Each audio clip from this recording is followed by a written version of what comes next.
தண்ணிமா எந்துடா நடந்து போச்சுல்ல போ வந்தாங்க கொடுத்தாங்க நடந்துருச்சுல்ல என்னடி ஒரு சொம்பு தண்ணி தானே போயிட்டு வாங்க போங்க ஐதிகாரி என்னடி நீங்களா ஏய் என்னாச்சு கடவுளே என் தந்தையார் சொல்படி கேட்டு 48 நாள் கௌரி விரதம் சரி ஆற்று மணலில் அரணாரை உண்டு செய்து சிவன் பூஜை செய்து வந்தேன் 47 நாள் பூஜை முடிஞ்சு 48வது நாள் பூஜையில இது ஒரு 3:45 நாளிகைதான் இருக்கிறது. சரி பூஜை முடிவதற்கு யாரு எவருன்னு தெரியல. என் சிவலிங்கத்தை காலால் எட்டு உதைத்தார்கள். ஐயோ ஐயோ இவர் பூஜை கலந்து விட்டதேன்னு சொல்லி இப்படி பங்கு பண்றது ஏற்று விட்டது. யாரோ எவரோ தெரியல. அவரை பிடித்து நான் தள்ளி விட்டேன். யாருன்னு கூட தெரியல. என் கணவருக்கு ஏதாவது ஆபத்து நேர்ந்திருக்குமோ? சிவன் பூஜையில் ஏதாவது பங்கம் வந்து விட்டது. என் கணவருக்கு என்ன ஆச்சோ ஏது ஆச்சோ யாரு வந்தார்கள் எனக்கு ஒண்ணுமே புரியல. கண்ணம்மா எனக்கு விண்ணப்பட வேணும்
ஐயோ கடவுளே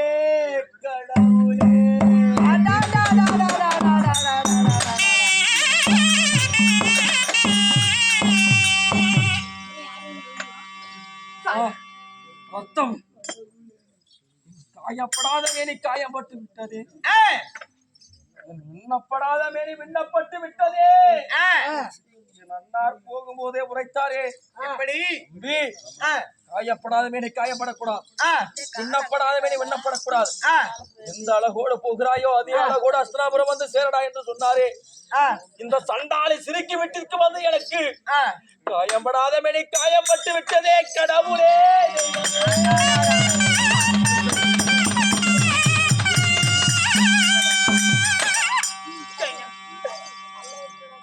தங்களை தள்ளிவிட்டு நான் தள்ளிவிட்டேன். நீங்களா புதிய பேசாதே. கட்டிய கணவன் வந்தான் என்று தெரிய பாராமல் படிக்கு. கட்டிய கணவன் வந்தான் என்று பாராமல் படிக்கு. என்னை வஜ்ர தூண் மீது தள்ளிவிட்டாயே சண்டாளி. தங்களை நான் தள்ளிவிட்டேன். என்ன சாமி பூஜையை யாரோ கலைத்து விட்டார்கள் என்று சொல்லி கோபத்தில் நான் தெரியாமல் தள்ளிவிட்டேன். நீங்கள் என்று எனக்கு நிஜமாக தெரியாது. பொய் கூறாதே. பகை உன் கண்களில் அப்படி எத்திருக்கிறது. அப்படி 5 ஆண்டுகளாக என்னை ஏமாற்றி விட்டு போன கணவன் சந்திரமாக என் தந்தையாரிடத்திலே சொன்று விகிதம் போட்டு அவன் இங்கு வரட்டும், அவனை கொன்று மடித்து விடலாம் என்று தீட்டிய சதி திட்டம் இது. நானே இந்த சதிப்பட்டு திருகாமலைக்கு என்னை கொல்லவே துணிந்திருக்கிறாய், என்னை மடிக்க துணிந்திருக்கிறாய். என்னை கொல்றதுக்காக நீயும் உங்க அப்பனோ திட்டம் போட்டு வர வச்சிருக்கிற. கிடையாது 18 நான் போர்க்களத்தில் கூட வெண்ணம்படாத மேனி, இது காயம்படாத மேனி. இந்த சண்டாளி சிரிக்கி விட்டிருக்க வந்து எனக்கு காயம் பட்டு விட்டது. நிஜமாக என்னை கொல்ல வரல, என்னை மடிக்க இங்க வர வைக்கல. அடிக்காத அடிக்காதடி, உன் பொய்யான நடிப்பு உன் கண்களே தெரிகிறது. மன்னா அறியாத மன்னா புத்தியிலே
என்னடி சொல்ற? அறியாத புத்தியில் தெரியாத செய்ய. அறியாத புத்தி, அறியாத புத்தியை செய்ய என்ன அறியா குழந்தையா? தெரியாமல் செய்ய என்ன தெரியாத குழந்தையா? இல்லைங்க, கணவர் என்று தெரிந்திருந்தா நான் கையிலேயே கையால தட்டி இருப்பேனா? ஆனா ஒண்ணு தெரியாமதான் நான் தட்டி விட்டு சொல்லுக்கா. உன் பேச்ச கேட்டுக்கிட்டு நாங்க வந்தோம்ல, எனக்கு இதுவும் வேணும் இன்னமும் வேணும்.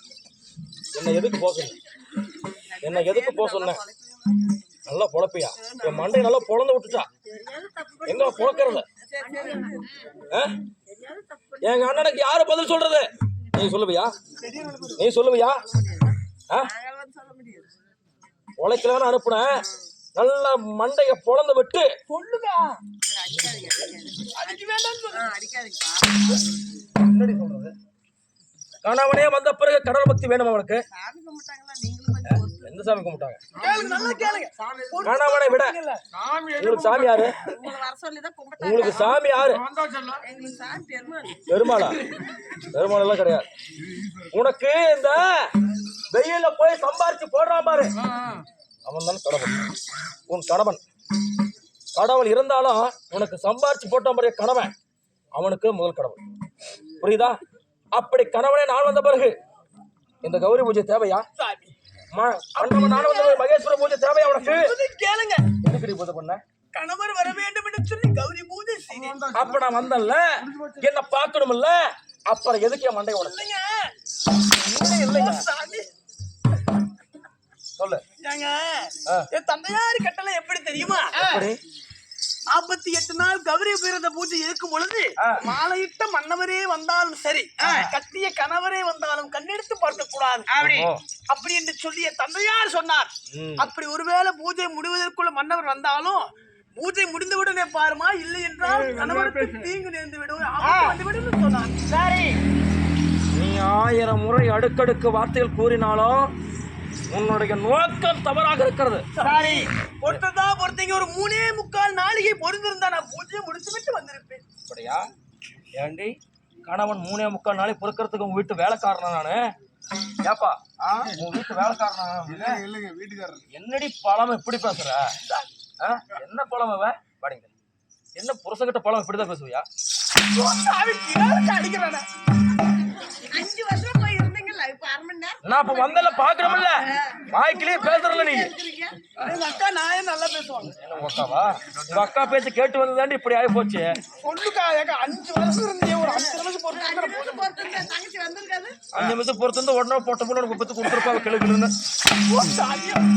ஏய், இப்பொழுது கேட்டுக்கொள். உன் தந்தையார் கௌரி பூஜை செய்ய உன் கணவன் வருவார் என்று சொன்னார். கணவன் நான் வந்தேன். இந்த கணவனை கண்ணெடுத்து பாராமல் கௌரி பூஜை தான் உனக்கு முக்கியம் என்று இந்த கணவனுடைய அங்கத்திலே விண்ணப்பட்டு விட்டது. என் அண்ணாருக்கு சத்தியம் செய்து கொடுத்து வந்தேன். இந்த காயப்படாதவனை காயப்படாமல் படிக்கு, விண்ணப்படாதவனை விண்ணப்படாமல் படிக்கு அஸ்தினாபுரம் வந்து சேர்கிறேன் என்று உறுதி கொடுத்து வந்திருக்கின்றேன். இப்பொழுது காயம் பட்டு விட்டது. இப்பொழுது அஸ்தினாபுரம் போக முடியாது. ஏய், என் அண்ணார் இதே அழகோடு அஸ்தினாபுரம் வந்து சேர வேண்டும் என்று கட்டளைக்கின்றார். அதனால கேளடி கேடு கட்டவளே, சிவச்சிருக்கி, எப்பொழுது என்னுடைய இந்த கணவன் என்று பாராமல் இந்த மன்னவனுடைய இந்த மண்டை உடைத்தாய மனப்பாவி, இந்த 11 பையன், 12 அழகு, இந்த 32 லட்சணம், இந்த அழகு, இந்த அழகோடு இந்த மேகலோகம் இனிமேல் நான் வரமாட்டேன்.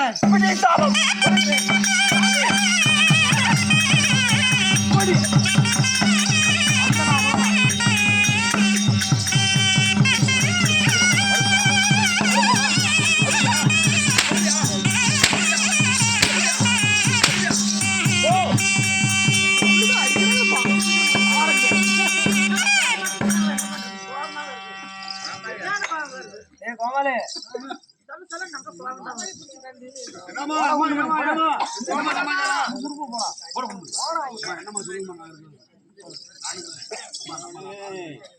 ஆமா. ஐயோ கடவுளே, கணவருக்காக கௌரி பூஜை செய்தோம். கணவர் வந்தாரு. சரி, வந்தவர் 3.25 நாளைக்கு பொறுத்திருந்தால் இதாவது பூஜைக்கு பங்கம் வந்திருக்காது.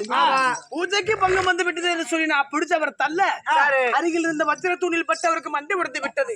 மண்டை உடைந்த மனப்பாவி உன் மாலை தேடி வரமாட்டேன்னு சொல்லி எங்கேயோ கோவித்து கொண்டு போயிட்டார். இனிமேல் வரமாட்டேன்னு. சரி, நம்ம என்னடி செய்வது?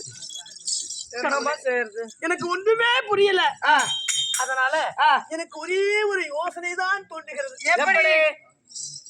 அதாவது என் கணவராகப்பட்டவர் வரமாட்டேன்னு சொல்லி கோவித்துக் கொண்டு சென்று விட்டார். இதற்கெல்லாம் ஒரே வழி என்ன தெரியுமா? என்ன? இந்த தினத்துல அதாவது அர்ஜுனுடைய மனைவிமார்கள் என் அக்காமார்கள் எல்லாம் ஒன்றாக சேர்ந்து சரி கிருஷ்ணா நதிக்கரையிலே சுமங்கலிய மாங்கல்ய பூஜை வருடத்துக்கு ஒரு முறை செய்வது வழக்கம். அந்த பூஜையாகப்பட்டது இன்று நடைபெற உள்ளது. அந்த பூஜைக்கு சென்று அவரிடத்தில் நம்ம குறை எடுத்து சொன்னா மாங்கல்யமான பெண்கள் நம்ம குறையை தீர்த்து வைப்பார்கள். அதனால உடனடியாக பூலோகம் அதாவது கிருஷ்ணா நதிக்கரை செல்ல வேண்டும். பூலோகம் சென்று குறைய அந்த மாங்கல்ய பூஜையிலே சொல்ல வேண்டும். சரி அப்படியே ஆகட்டும். பாடி போலாம்.